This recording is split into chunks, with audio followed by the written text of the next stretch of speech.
dulu Bapak Ibu Saudara, selamat sore Shalom. Hari ini kita akan belajar kebenaran firman Tuhan dan diberikan tema bagi kita yaitu mengikis sikap narsis. Langsung saja kita membuka di dalam Filipi pasal yang kedua. Filipi pasal 2 ayat pertama sampai ayat yang ke-11. Filipi pasal yang kedua ayat pertama sampai 11 kita baca secara bersama. 2, 3. Jadi karena dalam Kristus ada nasihat, ada penghiburan kasih, ada persekutuan roh, ada kasih mesra dan belas kasihan. Karena itu sempurnakanlah sukacitaku dengan ini.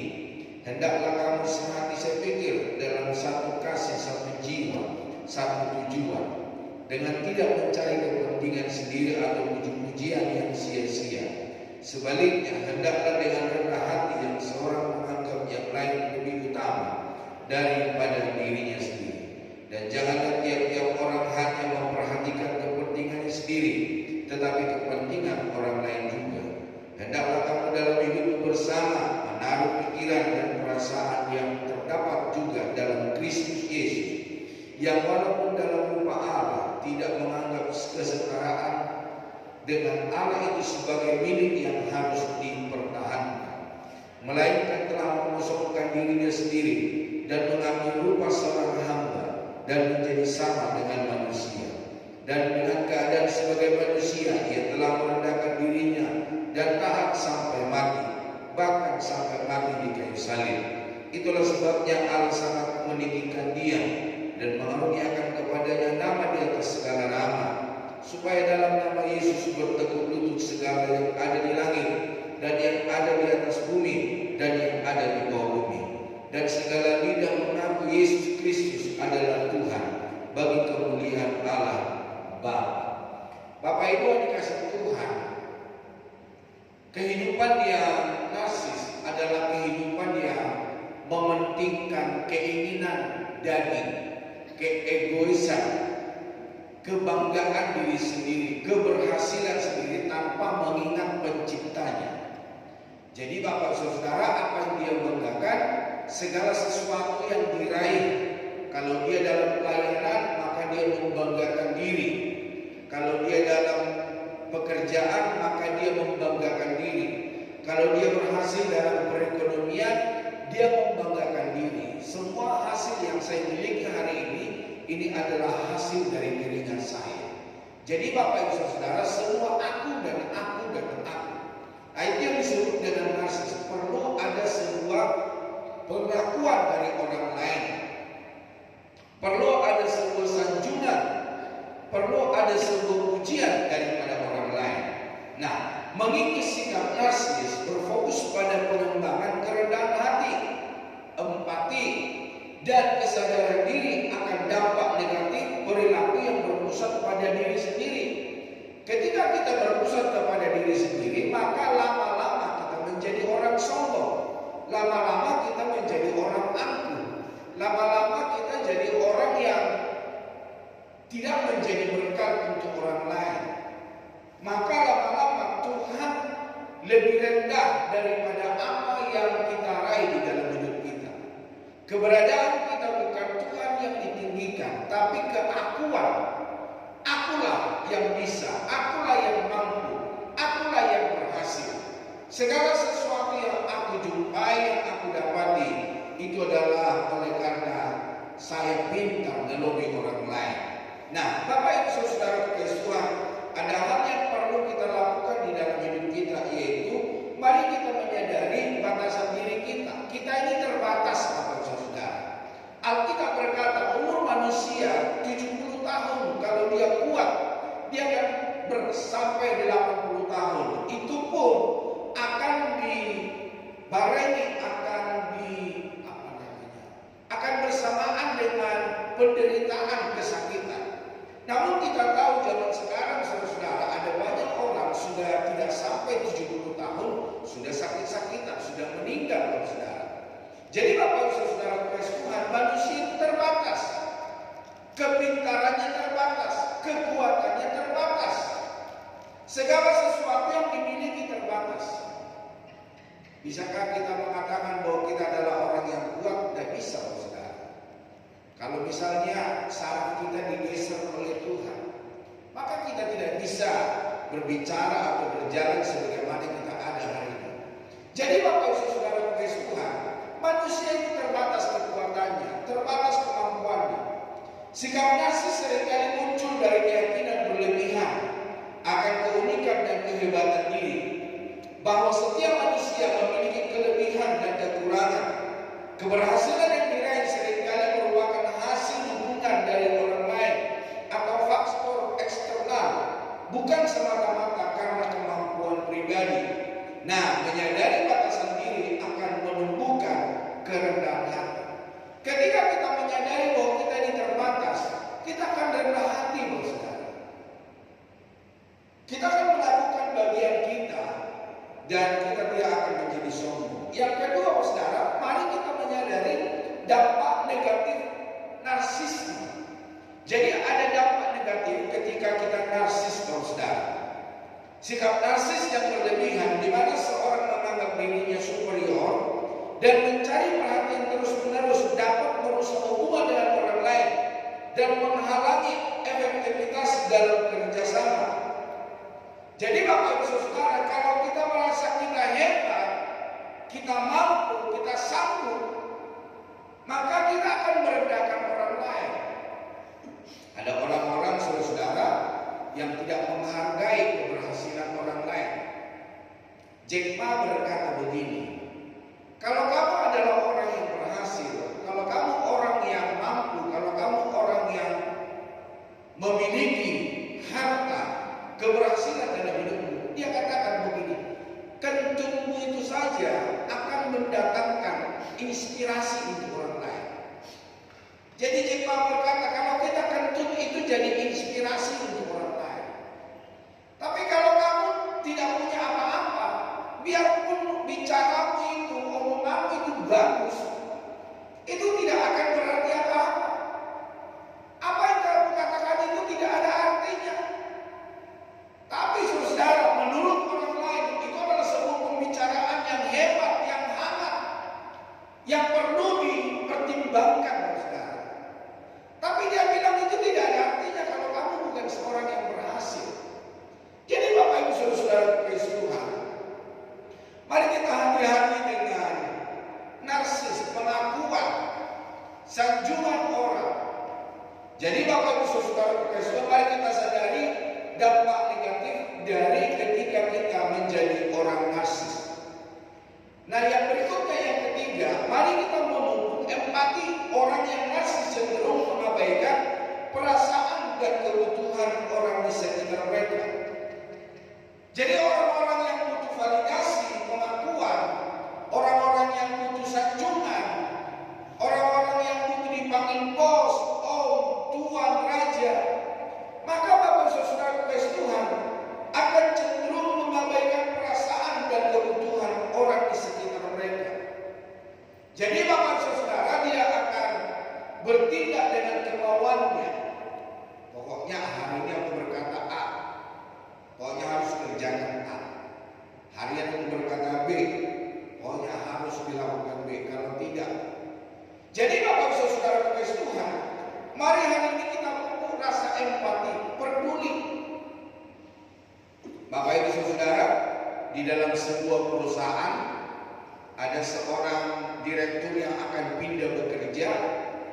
Maka ketika dia mau pindah bekerja, dia mengumpulkan karyawan-karyawan yang ada bersama dengan dia.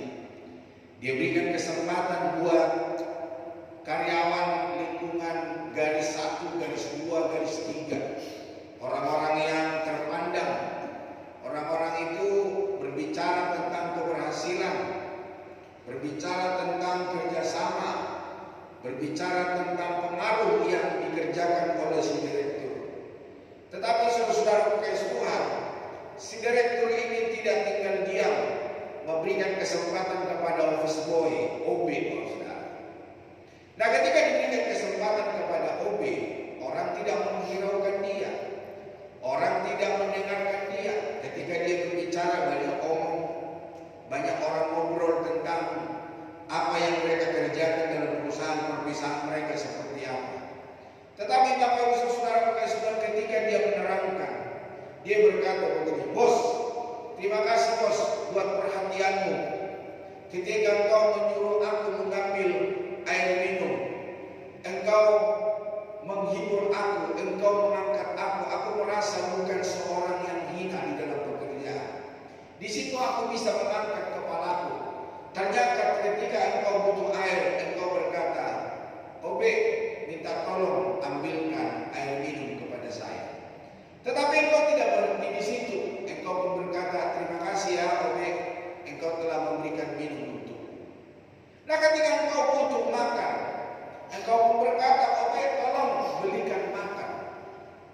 Nah setelah saya belikan, ternyata engkau pun tidak tinggal diam. Engkau berkata, terima kasih ya, engkau telah memberikan makan untuk saya. Bukan hanya ini, di pagi hari ketika saya bersih-bersih kantor, engkau berkata, selamat pagi Obe, bagaimana kabar, bagaimana keluargamu? Dan ketika itu engkau pun berkata, terima kasih ya, engkau telah bisa bekerja sama dengan saya. Di situ saya dapat bisa mengangkat kepala saya. Aku bukan orang biasa-biasa, tetapi aku rekan kerjanya si bos. Dimanapun bos berada, bos adalah menjadi bos di dalam hidup saya. Memang kita berpisah di dalam perusahaan ini, tetapi ingatlah bos, engkau tetap bos menjadi pimpinan dalam hidup saya. Bapak Ibu Saudara-saudara terkasih Tuhan, yang kita taburkan, yang bisa kita tinggalkan kepada orang lain, bukan pemberian yang mahal saudara, tetapi perhatian kita. Bapak Ibu Saudara, bagaimana Bapak Ibu ketika berjumpa dengan bawahan Bapak Ibu Saudara? Ketika Bapak Ibu berdua dengan orang yang tidak terpandang di kantor Bapak Ibu Saudara, adakah kita menghargai mereka atau kita menghormati mereka di depan orang lain? Bapak Ibu Saudara, hari ini mari kita bangun empati di dalam hidup kita terhadap orang lain. Yang berikutnya, meninjau motif pencarian validasi. Mari kita tinjau kembali ketika kita butuh pengakuan. Pikirkan kembali motif dibalik keinginan terus-menerus untuk dikagumi dan diakui. Buat apa untuk saya diakui? Buat apa untuk saya dikagumi? Apa hasilnya? Apa dampaknya? Apa pengaruhnya dalam hidup saya? Bapak Ibu Saudara, apakah rasa percaya diri Anda rapuh dan hanya bisa ditopang oleh pujian eksternal, pujian dari luar, pujian orang lain? Refleksi ini membantu mengidentifikasi akar ketidaknyamanan yang menyadari, yang mendasari narsisme dan mencari sumber validasi internal yang lebih sehat. Jadi Bapak Ibu Saudara, ketika kita meninjau motif pencarian validasi pengakuan orang terhadap kita, maka kita akan lebih belajar bagaimana kita merendahkan diri, bagaimana kita hidup sebagai normalnya yang dikehendaki oleh Tuhan. Yang kelima, renungkan motif di balik kebutuhan validasi. Ketika kita butuh pengakuan, ketika kita butuh sebuah sanjungan, mari hari ini saudara kita renungkan apa motif di balik itu semua. Apakah supaya kita besar kepala? Apakah kita supaya bisa membesar-besarkan kemampuan kita? Orang narsistik seringkali membutuhkan validasi dan kekaguman dari orang lain untuk menopang harga diri mereka yang rapuh. Harga diri kita tidak ditentukan oleh apa yang orang lain bicarakan, tetapi harga diri kita datangnya daripada Tuhan. Pengakuan di dalam hidup kita datangnya daripada Tuhan. Jadi Bapak Ibu Saudara kasih Tuhan, apa yang disebutkan orang lain, apa yang dikatakan oleh orang lain tentang diri kita, itu tidak akan bisa mempengaruhi hidup kita. Tetapi yang bisa mempengaruhi hidup kita adalah Tuhan di atas segala Tuhan. Yang keenam, mari hargai orang lain. Bapak Ibu Saudara, seperti seorang direktur itu tadi, bagaimana dia menghargai seorang office boy yang dia berkata minta tolong setelah dia mengerjakan apa yang menjadi tugas dan dia pun berkata, terima kasih ya office boy. Jadi Bapak Ibu Saudara kasih Tuhan, sebelum menyuruh apa yang diperkatakan, apa yang disuruh untuk si office boy kerjakan, dia berkata minta tolong. Saya pun belajar Bapak Ibu Saudara, ketika saya menyuruh seseorang untuk melakukan, Bapak Ibu Saudara yang pernah saya suruh, mungkin Bapak Ibu bisa mengingat, minta tolong. Tolong ya Ceh, tolong ya anak tunggu. Jadi Bapak Ibu Saudara kasih Tuhan, ada sebuah perkataan minta tolong. Mungkin saya bisa kerjakan, mungkin saya bisa lakukan Saudara. Tapi ada sebuah tulisan berkata, seorang pemimpin yang berhasil ketika dia mengangkat atau dia menciptakan seorang pemimpin baru di dalam hidupnya. Jadi Bapak Ibu Saudara kasih Tuhan, mari hari ini kita menghargai orang lain. Ketika kita menghargai orang lain, kita sedang menghargai diri kita sendiri. Ketika kita menghargai seseorang, kita menghargai siapa kita sebetulnya di hadapan Tuhan. Bapak Ibu Saudara, yang berikutnya, yang ketujuh, mengakui dampak negatif. Ternyata ketika kita narsistik ada dampak negatif. Sikap narsis dapat merusak hubungan sosial, menyebabkan konflik, dan bahkan isolasi diri. Kita akan bisa ribut sama orang lain, Bapak Saudara. Kita akan bisa berantem dengan orang lain. Karena apa? Orang lain tidak menyanjung kita, orang lain tidak berkata-kata yang membanggakan yang kita sebagai bos dan kita sebagai Tuhan. Nah, bagaimana perilaku Anda mungkin telah menyakiti atau menjauhkan orang-orang yang peduli pada Anda? Kesadaran akan konsekuensi ini dapat menjadi motivasi kuat untuk berubah.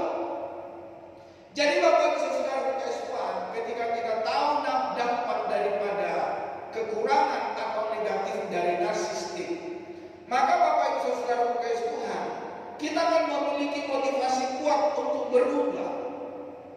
Apa yang saya kerjakan, apa yang saya lakukan di dalam hidup saya ternyata itu salah, itu tidak berkenan, dan itu tidak menyenangkan hati Tuhan, bahkan teman-teman.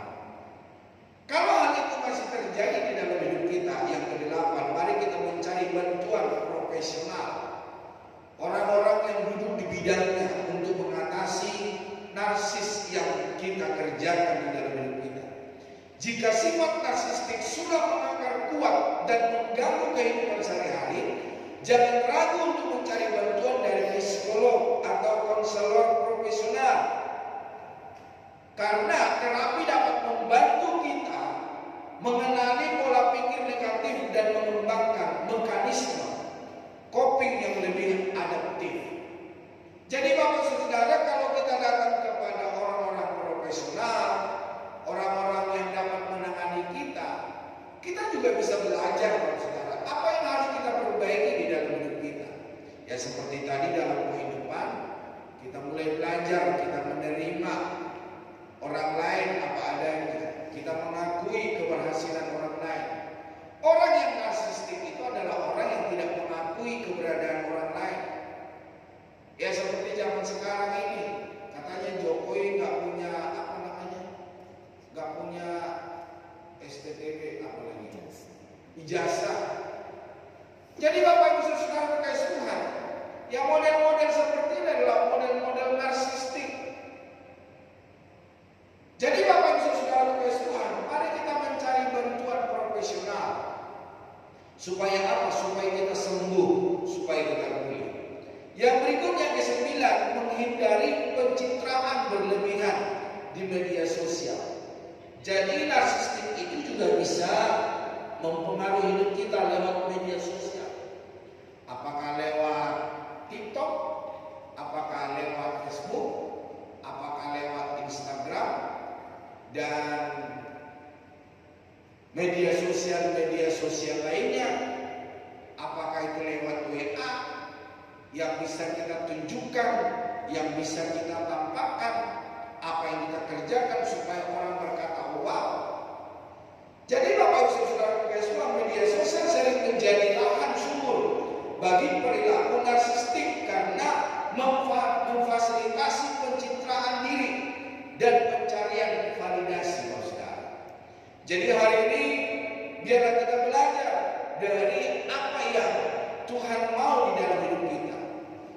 Mengikis sikap narsis adalah sebuah proses, membutuhkan introspeksi yang jujur dan hati yang sadar untuk lebih berfokus pada orang lain daripada diri sendiri. Jalan turun, yaitu kerendahan hati, adalah jalan naik menuju hubungan yang lebih sehat dan kehidupan yang lebih bermakna. Firman Allah berkata bahwa Tuhan menentang orang-orang sombong, tetapi Tuhan mengasihani orang yang rendah hati. Tuhan akan meninggikan orang-orang yang rendah hati. Jadi Bapak Ibu Saudara Tuhan, marilah kita belajar untuk kita lebih rendah hati. Belajar supaya Tuhan meninggikan kita. Nah, Bapak Ibu Saudara Tuhan, dari bacaan yang kita baca hari ini, ada beberapa hal yang Tuhan inginkan dalam hidup kita. Di dalam ayat 1 dan ayat 2 firman Allah berkata, jadi karena dalam Kristus ada nasihat, ada penghiburan kasih, ada persekutuan roh, ada kasih mesra dan belas kasihan. Karena itu sempurnakanlah sukacitaku dengan ini. Jadi Rasul Paulus berkata, untuk menyempurnakan sukacita Rasul Paulus itu ada yang harus jemaat lakukan. Apa yang harus jemaat lakukan? Hendaklah kamu sehati sepikir dalam satu kasih, satu jiwa, satu tujuan. Jadi Bapak Saudara, Rasul Paulus menginginkan supaya jemaat di Filipi itu satu tujuan, sehati sepikir, satu kasih. Jadi Bapak Saudara, ya kalau pemimpin berkata A, mari kita lakukan A. Kalau pemimpin berkata B, mari kita melakukan B. Kalau pemimpin berlari 100, mari kita semua berlari 100. Kalau pemimpin berlari 70, mari kita semua berlari 70. Jadi Bapak Ibu Saudara, jangan ada di antara kita ketinggalan. Jangan ada di antara kita yang diudak-udak, ayo. Mari kita semua kerjasama, satu hati, satu jiwa. Ada sebuah tulisan berkata, ketika kamu dalam peribadatan, apa tujuan hidupmu, apa yang kamu cari? Bapak Ibu Saudara, ketika kita ada di gereja, apa tujuan hidup kita? Ketika kita beribadah, apa kerinduan kita? Tentu Bapak Ibu Saudara, biarlah kiranya tujuan hidup kita semua sama, mencari Tuhan. Betul? Yang kedua, menyenangkan hati Tuhan. Yang ketiga, apalagi? Supaya Tuhan memberkati hidupmu. Memuliakan Tuhan, mengagungkan Tuhan. Tuhanlah yang dipermuliakan di dalam segala perkara yang aku kerjakan. Jadi tujuan hidup kita hanya menyenangkan hati Tuhan, Bapak Ibu Saudara. Nah, penggunaan pemberian Kristus berfokus pada konsep karunia rohani dan kasih karunia atau anugerah Allah yang diberikan kepada setiap orang percaya, bukan untuk kepentingan pribadi, melainkan untuk memuliakan Tuhan dan membangun tubuh Kristus, membangun gereja, serta melayani sesama. Jadi Bapak Ibu Saudara Tuhan, ketika kita menggunakan pemberian Kristus, itu semua adalah untuk pengembangan rohani, untuk kita bertumbuh, untuk kita serupa segambar dengan Kristus, dan kita mau menjalankan apa yang maunya Tuhan di dalam hidup kita. Bukan si A melenceng ke kanan, si B melenceng ke kiri, tapi kita semua satu tujuan, satu arah untuk berjumpa dengan Tuhan. Bapak Ibu Saudara Tuhan, mari kita mengakui dan menghargai pemberian-pemberian yang unik. Kita semua pasti punya karunia. Kita semua pasti menerima apa yang disebut dengan karunia Tuhan. Ada karunia untuk mengajar, ada karunia untuk menasehati, ada karunia lain, saudara. Setiap orang Kristen menerima karunia atau anugerah yang unik dari Tuhan melalui Roh Kudus. Nah, ini bisa berupa karunia berbicara, yaitu mengajar, menasehati, karunia melayani, karunia memberi. Jadi kalau Bapak Ibu suka memberi adalah sebuah karunia. Kalau Bapak Ibu bisa memimpin, itu adalah sebuah karunia. Menunjukkan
memimpin, ya mulai kita memimpin dari satu orang, dua orang. Kalau kita menjadi pengajar, mari kita mengajar, saudara. Mari hari ini minta supaya Tuhan memberikan karunia kepada kita. Karena karunia itu bukan dari gembala, saudara. Tapi karunia itu bukan usaha sendiri, tetapi itu pemberian Tuhan. Pemberian ini adalah murni kasih karunia, anugerah, bukan hasil dari usaha, kemampuan atau kelayakan kita sendiri. Jadi Bapak Saudara, itu adalah pemberian Tuhan. Menyadari hal ini akan menumbuhkan kerendahan hati dan rasa syukur. Kalau kita sadari bahwa itu adalah pemberian Tuhan, kita tidak akan sombong, Bapak Saudara. Nah, tujuan penggunaan pemberian, untuk apa Tuhan memberikan karunia itu buat kita? Untuk kepentingan bersama. Jadi ketika Tuhan memberikan kepada saya karunia untuk mengajar, yaitu bukan untuk saya, tetapi untuk kita semua. Nah, kalau itu hanya untuk saya, dikasih karunia mengajar, saya mau ajar siapa? Ada tujuannya, Bapak Saudara. Kalau dikasih karunia pemimpin, saya mau pimpin siapa? Kalau nggak ada orang yang saya pimpin. Jadi Bapak Ibu Saudara Tuhan, tujuan penggunaan pemberian karunia itu untuk kepentingan bersama. Jadi kalau kita berpikir bahwa karunia itu adalah pemberian Tuhan, tidak ada di antara kita yang sombong, tidak ada di antara kita yang angkuh, tidak ada di antara kita yang mencari pengakuan, sanjungan dalam hidup kita. Yang terjadi adalah kita menjadi berkat bagi orang lain. Jadi Tuhan memberkati kita bukan hanya untuk kepentingan pribadi, tetapi agar kita menjadi berkat bagi orang lain. Penggunaan karunia kita memungkinkan kita menjadi perpanjangan tangan, pemegang estafetnya Tuhan yang kita salurkan kepada orang lain. Jadi tangan Tuhan yang kita bantu dan kita melakukan bagian daripada apa yang Tuhan sudah kerjakan di dalam dunia ini. Bapak Ibu Saudara, mari hari ini kita perpanjangan tangan Allah. Mari hari ini kita perpanjangan mulutnya Tuhan. Lewat tangan kita, lewat mulut kita, lewat pribadi kita. Untuk apa lagi tujuannya kita menerima karunia-karunia yang unik itu? Untuk memuliakan Allah. Supaya Tuhan dipermuliakan lewat hidup kita. Tujuan utama dari semua yang kita lakukan dengan karunia kita adalah agar Allah dimuliakan dalam segala sesuatu melalui Yesus Kristus. Di dalam 1 Petrus 4 ayat yang ke-10 mulai dikatakan apa? Layanilah seorang akan yang lain sesuai dengan karunia yang telah diperoleh tiap-tiap orang sebagai pengurus yang baik dari kasih karunia Allah.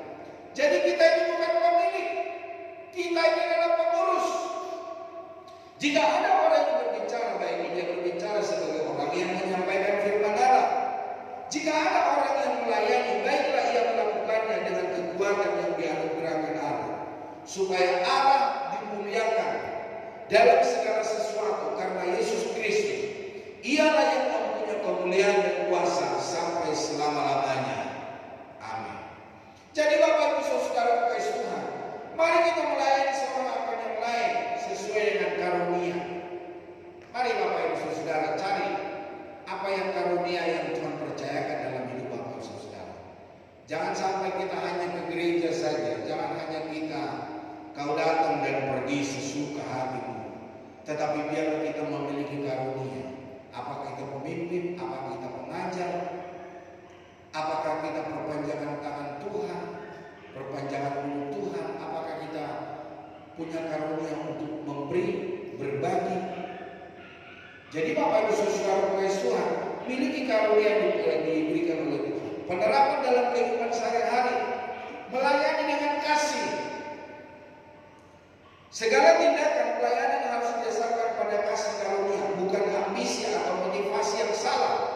Kasih adalah standar tertinggi yang melengkapi karunia-karunia rohani.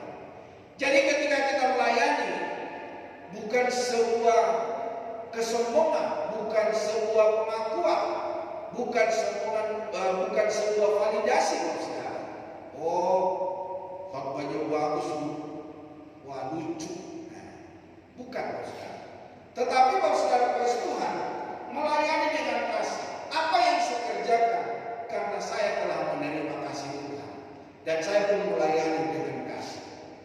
Dunia membutuhkan kasih daripada kita. Dunia tidak membutuhkan kasih yang diajarkan di gereja.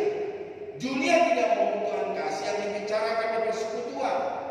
Dunia tidak butuh orang-orang yang belajar kasih tanpa dia menerapkan dalam hidupnya sehari-hari.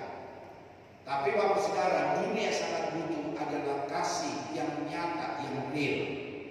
Bukan kasih yang dihotbahkan di dalam mimbar gereja.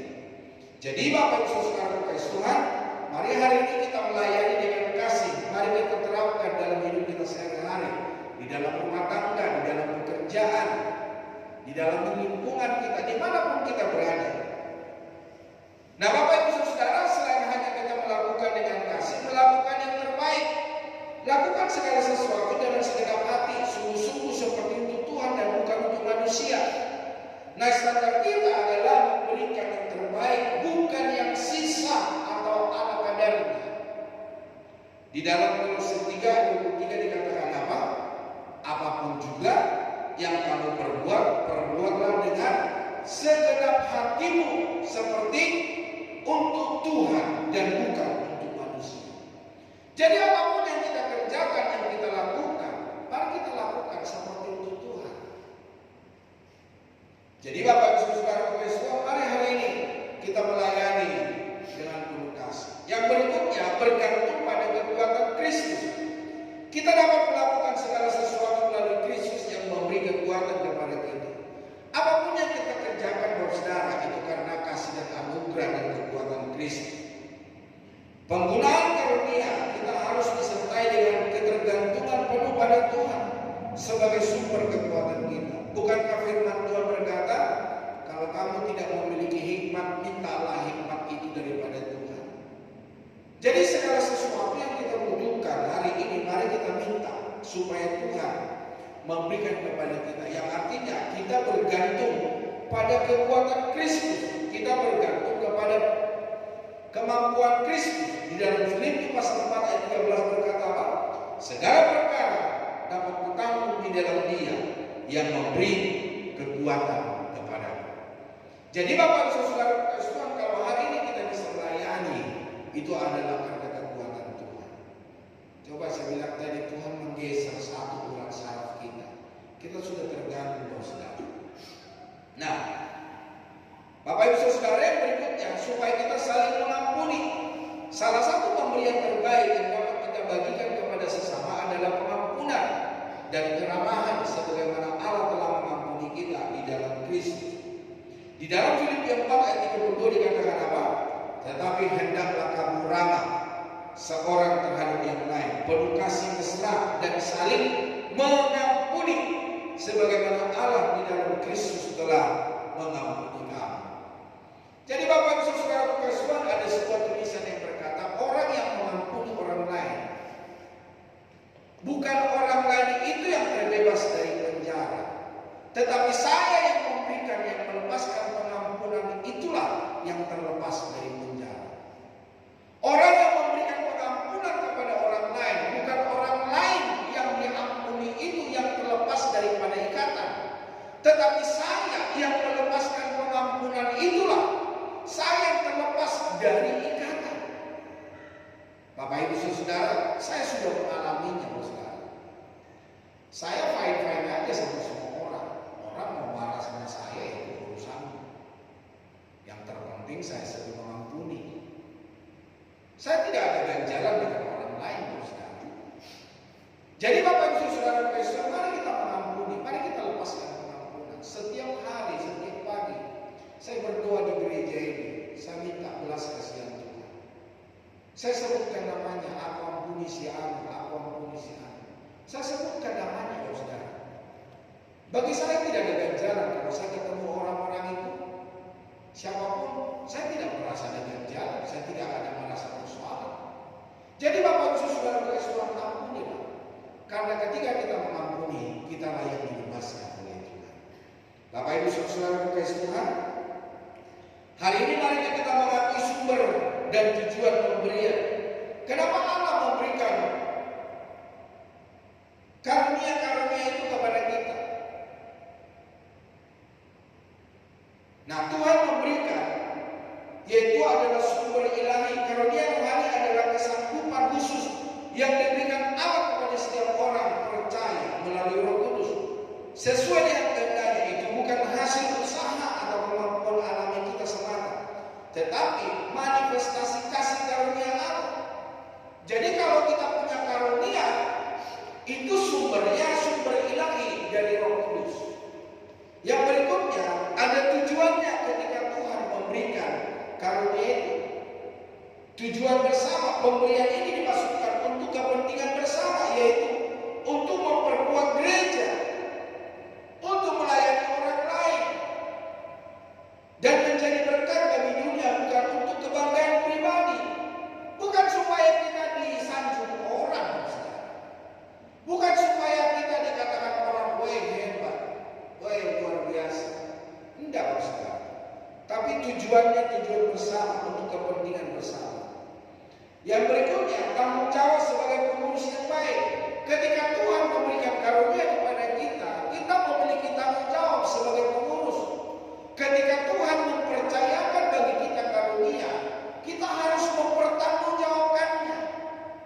Tadi saya berkata, kalau Tuhan memberikan karunia mengajar buat saya, ya kalau nggak ada Bapak Ibu Saudara, siapa yang mau saya ajar? Kalau nggak ada Bapak Ibu, siapa yang mau saya khotbahin? Masa saya berkhotbah ke tembok? Jadi Bapak Ibu Saudara kekasih Tuhan, saya adalah sebagai pengurus. Nah, sebagai pengurus yang baik, tentu apa yang saya miliki itu bukan milik saya, itu adalah pemberian Tuhan. Kita adalah pengurus atau penata layan yang baik atas karunia-karunia tersebut. Kita tidak memilikinya secara mutlak, tetapi dipercayakan untuk mengelolanya dengan bijak. Jadi hari ini kita tahu karunia apa yang Tuhan berikan bagi kita. Mari kita kembangkan dan mari kita menjadi berkat dan mari kita kelola dengan baik. Kita kembangkan dengan baik.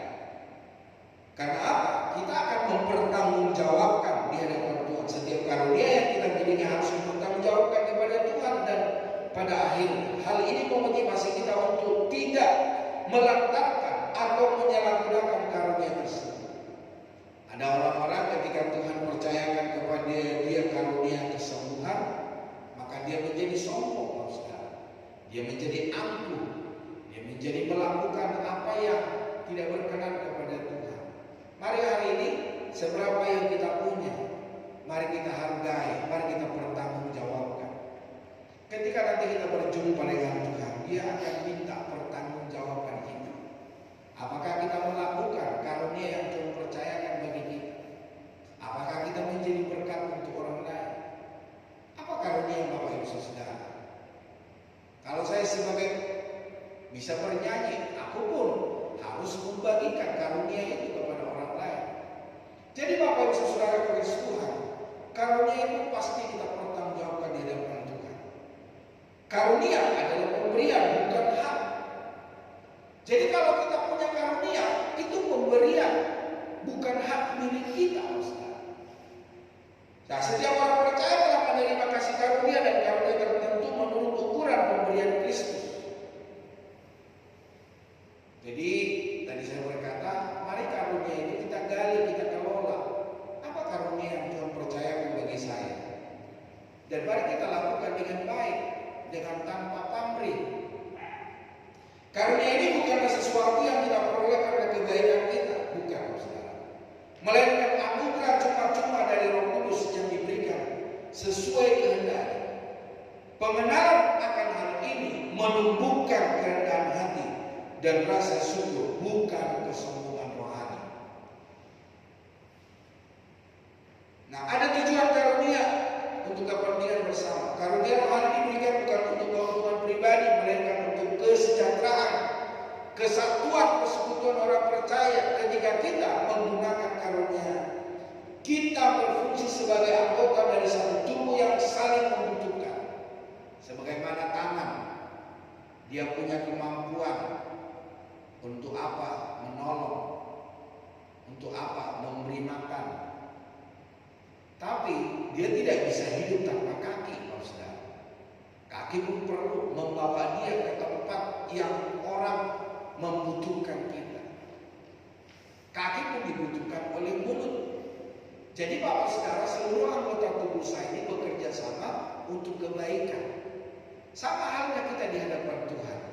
Ada yang menjadi mulut, ada yang menjadi tangan, ada yang menjadi kaki, ada yang menjadi mulut, ada yang menjadi mata. Mata itu pemerhati, Bapak Saudara.